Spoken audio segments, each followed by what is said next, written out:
Hi, எல்லாரும் எப்படி இருக்கீங்க? நல்லா இருக்கீங்களா? சரி, ஓகே.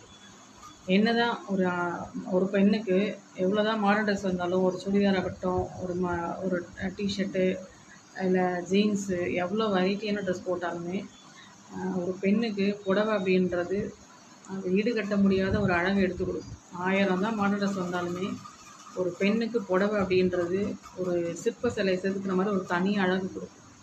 அந்த உடல் அமைப்போட நளினம், அந்த உடல் அமைப்பு, அந்த தனி அழகு, அந்த பாரம்பரியமான ஒரு லுக்கு, தலை நிறைய பூ, நெத்தியில் பொட்டு, அந்த அந்த புடவையில் வர அழகு வேறு எதுலேயுமே வரவே வராது.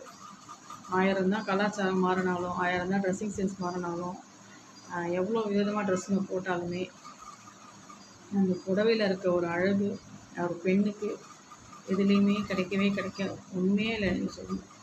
அந்த திருமண நாள் அன்றைக்கி பார்த்தீங்கன்னா, பெண்கள் மாடர்ன் ட்ரெஸ்ஸில் இருந்த பெண்களும் சேரீயில் இருக்கும்போது அவ்வளோ ஒரு கலை, ஒரு தனி அழகை எடுத்து காமிக்கும். இவங்க அப்படின்ற மாதிரி யோசிக்க தோணும்.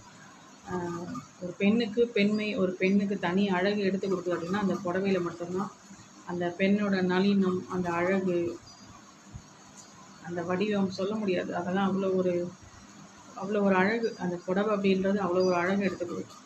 என்னத்தான் மாடர்ன் ட்ரெஸ் எனக்கு பிடிக்காது, புடவை தான்.